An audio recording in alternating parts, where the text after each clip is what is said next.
It's time for the Douglas Coleman Show.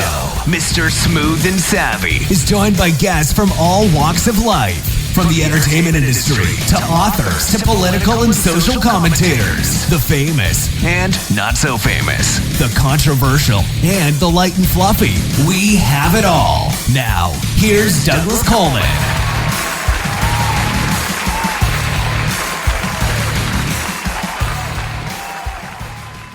Okay, please welcome to the Douglas Coleman Show, Martha Hunt Handler. Hi, Martha. How are you?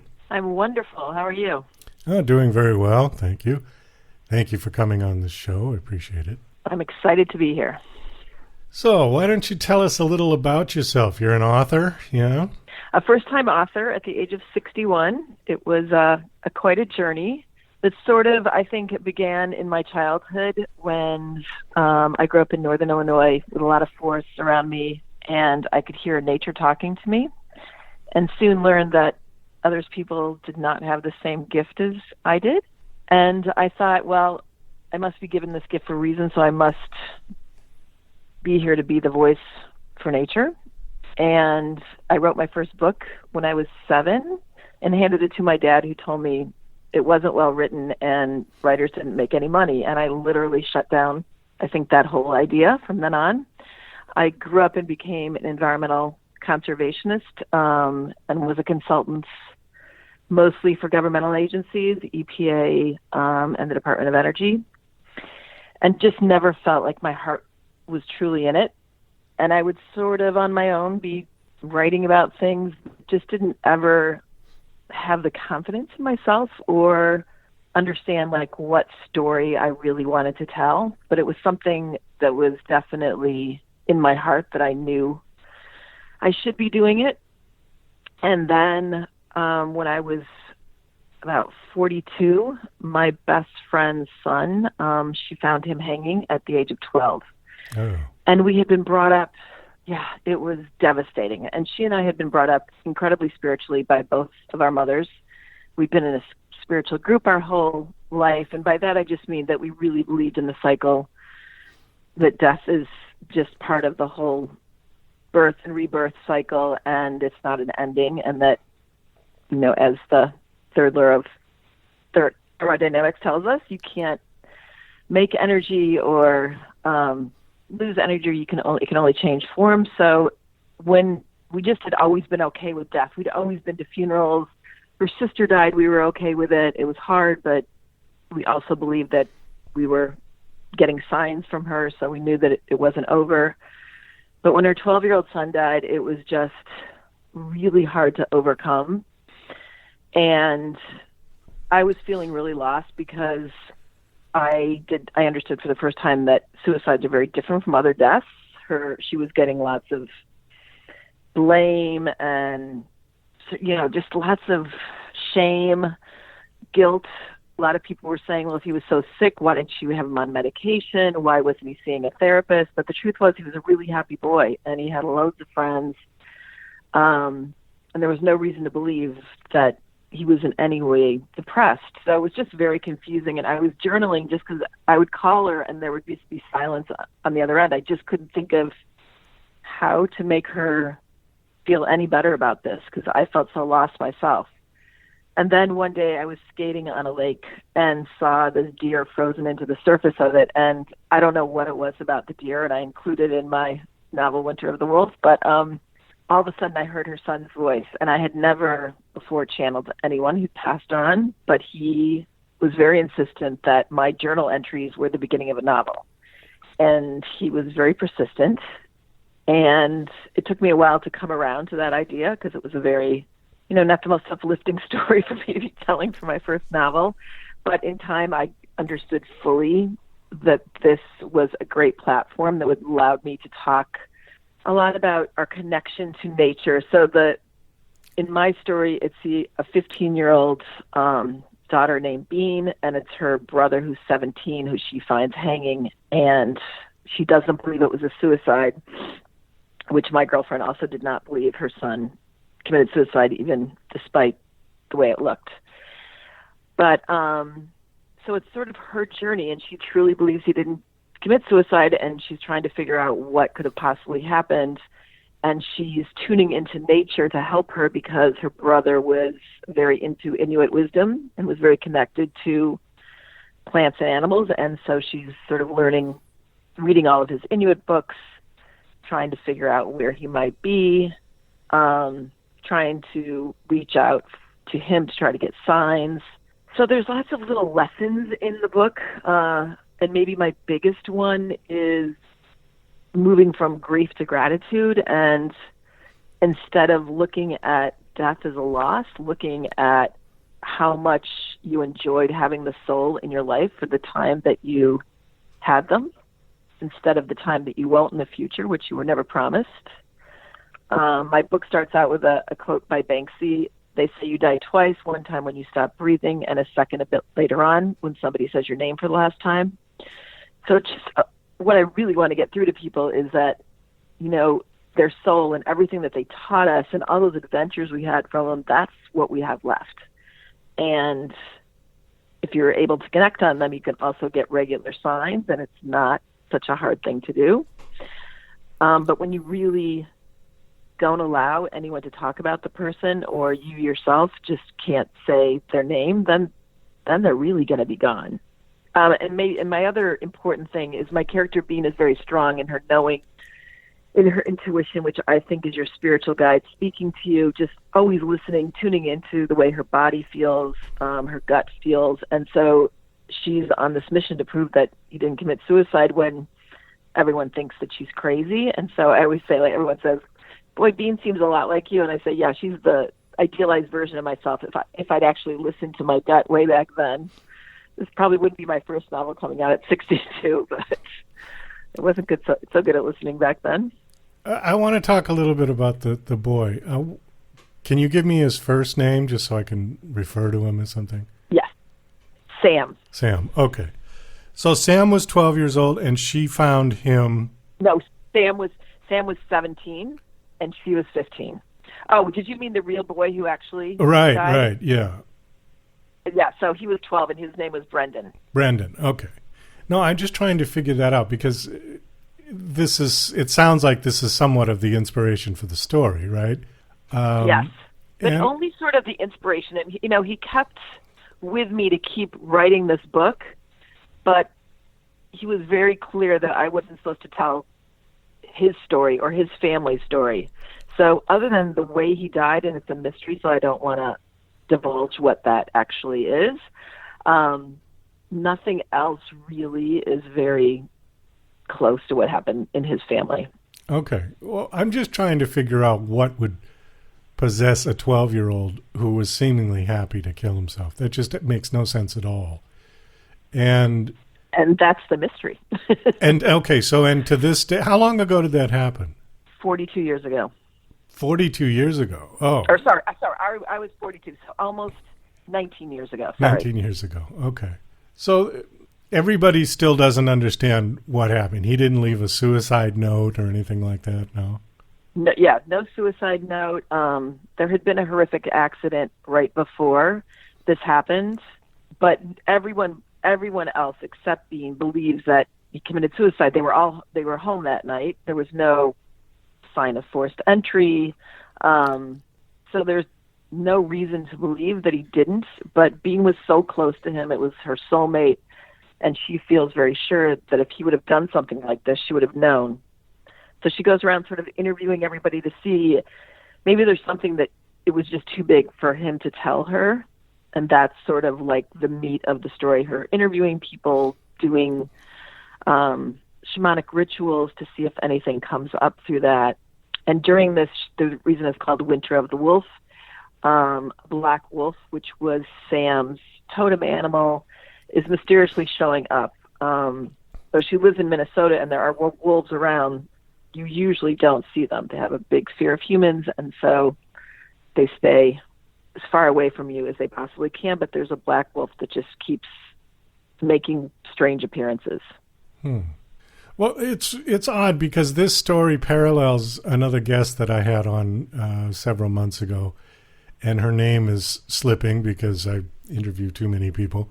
But she basically wrote a story about her son, who was 17, who was a good-looking boy. He was a football player in high school, had lots of friends, very popular, had a girlfriend, seemingly very happy. Same thing. He killed himself.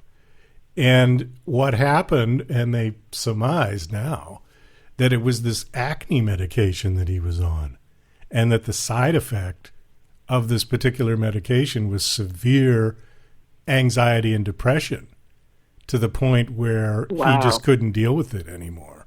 And so, the whole story was about that, and then how she went after the drug company and sued and, all that.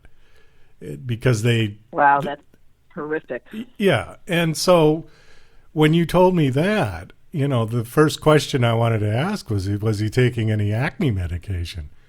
But no, he wasn't. I will say that it wasn't a suicide per se. And yeah, that's all I'll say because I want people to read the book. But I think the more important message is, he's not gone from her life. Okay. All right. So the book is a version of that, I think right? It's very, yeah. Yeah. And I think, as dire as it sounds, it's actually incredibly uplifting to think about death like that. So I've just gotten so many people that have reached out to say, I feel so much better about my brother's death or my mother's death, and that's like so heartening to me to hear that I'm helping somebody, because I think that's what I'm really, one of the things I'm here for in this planet, in this lifetime, is to help people understand death a little better and make it not so final. Yeah. I think it's pretty easy to get them to show you signs, but you have to ask for them and you have to be specific and you have to thank them when they show you something. Well, the more and more interviews I do with authors, this subject is coming up. And you're probably about the fourth or fifth person at this point who had or has written a book to this topic in various forms. I just recently, Teresa Dominguez Weiss, who is a retired registered nurse, and she runs a travel company now, she wrote a book about an experience she had when her grandmother died, and said that she basically went with her grandmother to a point after she died, and tells the whole story. Then a couple of years ago, I interviewed John Edward, who is probably one of the more famous people. Right. You know who he is, right? Yes. And we didn't do an actual what do they call it, a reading, but he talked about how he got involved with it and what happened to him as a young man with somebody else. And the more stories that I hear, plus I had a strange experience when my father died. So there is, I'm an optimistic I don't know to the whole idea. And it's at this point, between, if you just go on YouTube and say near-death experiences or past life regressions, the evidence is so incredibly overwhelming. Just hundreds and hundreds of thousands of people have pretty much had the exact same experience. So I think that's really encouraging for people, and I hope that listeners will, tap into just Googling that or putting it into YouTube and seeing what you come up if you're a skeptic at this point, because I think it will make people feel a lot better about it. Plus, every major religion touches on this subject in one way or another. They may have different versions of it, but, it's there. It's there. Yeah, right. It's there. I mean, the Christians, it's the idea of heaven and hell, and Buddhists talk about reincarnation. The Hindus do as well. So it depends which version you want to go with, I guess. Right. But I think the point is that I think there is something to it. I cannot imagine that once we die, that's it. I don't believe. As to exactly what happens, I don't know. Right. I do. I have real memories of past lives. Well, so where are you going to go? Other people don't. When your time's up, where are you going? Do you know already? Yeah, I mean, I have a pretty clear idea, meeting with my soul guides and figuring out what it is my soul still needs to learn and what would be the best circumstance to put me back into this earthly plane again to experience something new that I haven't experienced yet. Do you think we see our lost loved ones again? Do you think they're all on the other side? Definitely. Yeah. Okay. Yep. And I think, you reincarnate back with the people that are closest to you because it's so much easier to learn from souls you've already been with than starting from scratch. Oh, that makes sense. I was recently learning something about the fact that, this is really specific, but that you basically live about 10 lives on Earth, and you're considered sort of a new soul the first 5 and an old soul the 6th through 10th. So when you're first coming here, you're going to choose a rural area because it's too much to deal with a lot of people. So smaller numbers of people are a lot easier when you first come. You're going to seek religion because you're going to need structure and boundaries. You're going to be more concerned with yourself as opposed to being focused on all of us being one and looking out for more worldly kind of things. More focused on money than being a caretaker. More risk averse than an old soul who might be willing to stick their neck out for the greater good of everybody. You're going to be more fear-based as opposed to love-based, more ruled by doctrine and dogma as opposed to being curious about the bigger picture and how you fit into the whole thing. So it's sort of interesting to me and kind of a good way to think, so that, especially now when our country seems very split, I think I'd rather think that there's just new souls and old souls, and some are going to understand this, being more connected, and others are going to be coming from everything more fear-based and more connected to themselves and their own well-being. Well, you're right about this country. I think we definitely need a little bit more of that and less sort of fear-mongering. And the political environment now is toxic. And I'm not taking sides. It's toxic on both sides. And, right, exactly. It's just, that can't last. We'll just end up destroying each other. Yes, that's so true. Well, Martha, our time is up, unfortunately. We do have to wrap this up. Do you have a website that you want to give out so people can come check out? Yes, so it's marthahunthandler.com. Okay. And all the proceeds of my book, Winter of the Wolf, will go to my work at the Wolf Conservation Center. Oh, great. Well, thank you so much for coming on and sharing the story. Best of luck with it. Thank you for having me. I appreciate it. It was nice to talk to you. You're listening to Mr. Smooth and Savvy right here on The Douglas Coleman Show. We'll be right back after these commercial messages. DJC Music and DJC Productions are pleased to announce a brand new website. We have started a listing website for radio show hosts as well as potential show guests. This is a meeting site where hosts and guests can come together. Show hosts can list their show and types of guests they're interested in booking.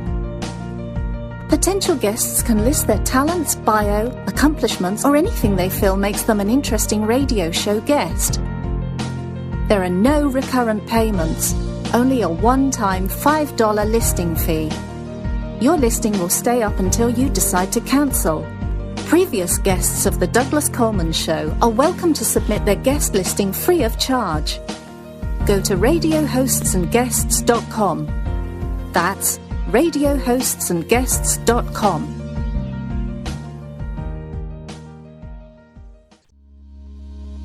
Love coffee, huh? But wait a minute. It seems like every time you finish a cup of coffee, you get all of these side effects along with it. Heartburn, indigestion, upset stomach, acid reflux. As the world's first and only organic acid-free coffee, Tyler's Coffee is able to provide a healthier option in the solution for more than 100 million individuals who have sensitive stomachs or suffer from acid-related modalities. This is Tyler's acid-free coffee. Coffee without the consequences. Hi, this is John Morgan, Production Supervisor for DJC Productions, and you're listening to The Douglas Coleman Show. Okay, please welcome to The Douglas Coleman Show, VK Tritschler. Hi, VK, how are you? Good morning. How are you going? Oh, doing just fine, thank you. Let's see, as we were talking about before we got on here, you were in Australia, right? Yes, that's right. The sunny South Australian. Sunny, so near Sydney, or no? Near Adelaide. Okay, forgive me, my geography of Australia is pretty poor. So, are you near the coast? Are you on the Sydney coast? No, I am near the coast. I'm at the bottom of the country, close to Adelaide. It's about a 8-hour drive or a 40-minute flight if you nip over the peninsula. But yeah, we are the home of where they do the diving with the sharks, and you probably will have seen some of the fishing shows that come out of Australia. They're based mostly out of Port Lincoln. So you're closer to Tasmania? Yeah, kind of. Okay. I'm going to have to get my map out. I don't know. I know where Sydney is. What about Melbourne? We're closer to Melbourne. So Melbourne's a little bit further south than us, but not too far away. Okay. And then Tasmania is a separate island off the south of... That's correct. Right. Yeah. Okay. I think I get it. So let's see. You're here to promote a book. Your book is called Trade Secrets. Why don't you give us just a little bit of your backstory first, and then we'll talk about the book. Sure. So I am actually what my brother used to call a Kiwi-Adian. I'm half New Zealander, half Canadian. My father's from a small wee town halfway between Vancouver and Alaska, and my mother is from a small wee town in the South Island of New Zealand. So a bit of an eclectic mix. We moved to Australia about 5 years ago, and that's really where my writing started. We arrived with the idea that when we moved here, that we wanted to tick some things off our bucket list that we'd been meaning to do for a long time. And one of mine was I'd always wanted to write a book, and my husband had wanted to learn how to fly. And so those are what we've done so far. This is my third book for the year. The first one that came out was an anthology, which was just a collection of short paranormal romance. And then the second one I released recently was The Risky Business of Romance, which is based around where I live, and it's a romantic suspense. And then my new one is based out of Adelaide, and that's Trade Secrets, and that's a rom-com. Okay. I did want to ask you a little bit, if you don't mind, about immigration, just very quickly, because the person I spoke with yesterday was also immigrated from, I think she said, South Africa to Australia. Is that like easy to do between the former British colonies or Commonwealth countries, to just go from one to the other, or is it a big process? No, it is fairly straightforward for Commonwealth countries. I guess New Zealand and Australia have always had a tight relationship, and so the freedom between those two countries is fairly fluid. And we actually come under our own special visa category, so that's quite nice. But yeah, certainly there's a lot of ex-Brits, ex-South Africans, some Canadians even. I've run into a few in this tiny wee town. So yeah, I think it probably is a lot to do with that Commonwealth trait that we all share. So you can just kind of go from one to the other without too much of a big process. How much different is Australia to New Zealand in terms of, I don't know, maybe culture? Is there a significant difference? Yeah, well, I would have to say, actually, I feel like it is very different. Accent-wise, a little bit different, and even I get confused sometimes, if you meet someone on a plane. But I think culturally, we do have some quite resound differences in how we grow up and how we're exposed to things in the world. New Zealand has a very strong Māori culture as part of its background heritage, And so we've had that instilled right from an early age. The Aboriginal culture here, unfortunately, hasn't had the same support, so they're still finding their feet around that, and it is noticeable here, the difference between the two in that regard. But as people, I think both countries have really good, strong relationships, and certainly the aspect of your neighbourhood people are very similar. So we've managed to make good, strong friendships here, and although we get teased a little bit for being Kiwis, mostly because of how we pronounce things, it's a friendly banter. It's not, not anything aggressive in it. So it's, lots of similarities, but lots of differences as well. What I always found interesting about the Aboriginal people in Australia versus the Maori people was that the Maori people look like Polynesians. They look like they could be from Tahiti, from Fiji, anywhere. But the Australian Aborigines look unique to Australia. I mean, they don't look like anyone else. The closest they might look would be African. Yes. But the facial look isn't the same. I mean, you can tell the difference. And I always found it very fascinating to figure out exactly where they descended from. Well, they've been here for thousands of years, so they have their own unique look, I guess you would say. Yeah. But there's a very broad spectrum within that as well. And different areas of Australia have different backgrounds that come from that too. So it is a massive history that they have here, and it's quite fascinating to learn the sort of nuances of the different groups and where they sit around the country and how they interact. So basically Australia was a penal colony from what I remember of history. And the British sent the undesirables to Australia at first. Was that the same issue with New Zealand or no? No. Well, it's an interesting one. So South Australia was actually the one part of Australia that is the most similar to New Zealand, and that South Australia was sold as a place that's desirable to go to.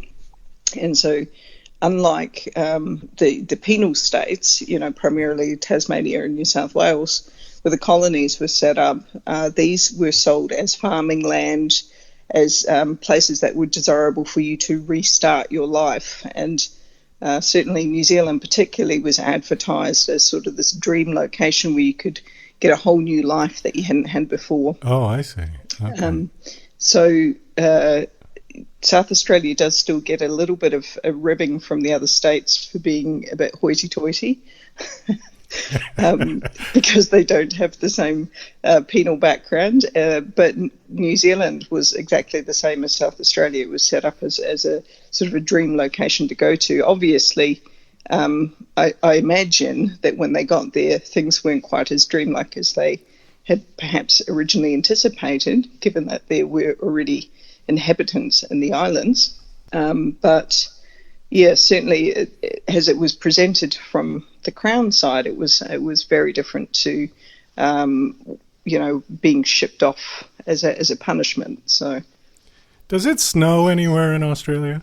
Yes, it does. Yep, they have the Snowy Mountains, and books and films written about them. And Tasmania snows quite often, and I have to say, even in little old Port Lincoln, the middle of South Australia, we have had, I think, one day where it looked a bit like snow. I couldn't guarantee it was, but it was as close as you could get to in South Australia.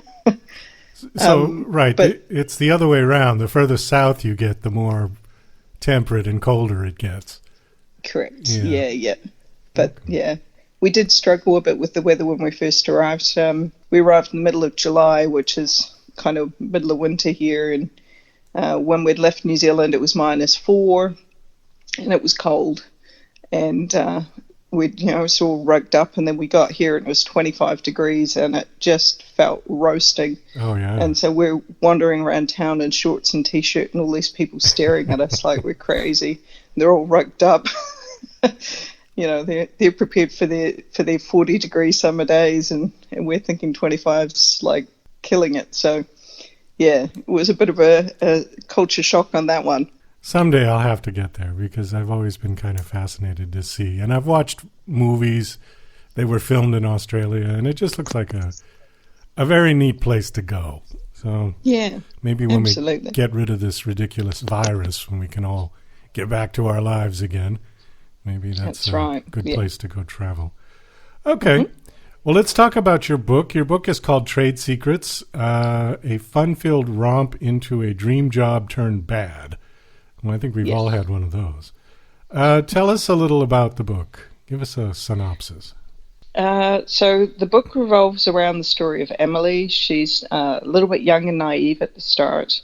She's straight out of college, first real job, and she's got her dream job at this advertising agency where she sort of comes in all wide-eyed and waiting this wonderful, what she believes is going to be an amazing job. The people that she meets in the first part of the book are really how she learns to understand herself. So she meets who ends up the woman who ends up working with her, Meg, who's a little bit scatterbrained. She's not really quite as organized, and she's quite a challenging character for her to work with. She then meets Jimmy, who's her boss. Jimmy is one of those people that is quite memorable. And I think he has a strong sort of, getting feedback from the readers. Some people love him, some people hate him. He's just one of those characters. And then she meets Harry, who is this, what she believes to be picture perfect, amazing guy. Super good looking, super bright, has this amazing job, and he shows interest in her, and she's quite surprised. And she ends up getting roped in, I guess, by her boss to spy on Harry's business and see what the competition's doing, because they've got a major contract coming up. And she's a little bit torn between, wanting to support her boss and her new job and her new colleagues, and also, doing the duty, I guess, on Harry and finding out about what his company's up to and what he's doing. And then it's really that uncovering of where the truth is and where the lies are, and who's actually real and who isn't along the storyline. So, and yeah, we just do it as sort of a fast-paced, quick, easy read for somebody who wants to have a little bit of escapism for a wee bit. Should I ask the spoiler question? Do Harry and Emily fall in love? No, they don't, but she does find love. So okay, all right. Yeah, I'll leave that up to you guys how you want to interpret that. But yeah, she does get her happily ever after, but it's not right up until the very end that you find out how she gets there. How many books have you written now? So I've written 4. I've got a few coming out next year. I use writing as a bit of a mind escape too. It's a bit of an easy way to clear the head at the end of the day. So I write quite prolifically, and I'm very lucky because I'm part of a local writers group, and we get to go away on writing retreats where we have sort of a whole week or a weekend where we get away, and that's all we do is focus on our writing. So yeah, I'm looking forward to having some more books coming out shortly. But yeah, for me, it's I guess writing is the new version of what I used to do, which is read prolifically. I still read quite a bit, but not as much as I did because I can now write my own. So yeah, it's a good way to get out of headspace and create new worlds. Do you do this full time as a writer? I mean, is that do you have another job? Yes, I have another job. Oh, so you're busy. In fact, I have several other jobs, depending which hat I'm wearing at the time. So I'm a business owner and a mother and a writer, and it's a bit chaotic at times. How old are your children? Boys are both in their teens now. Yep. So. Oh well, you do have your hands full. Yeah, I'm the shortest in the family by a long shot. So.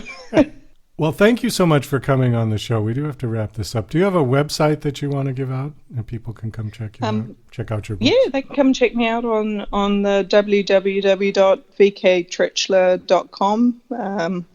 And I'm sure you guys can maybe post up a link so people can spell it, because it's not an easy one. Sure.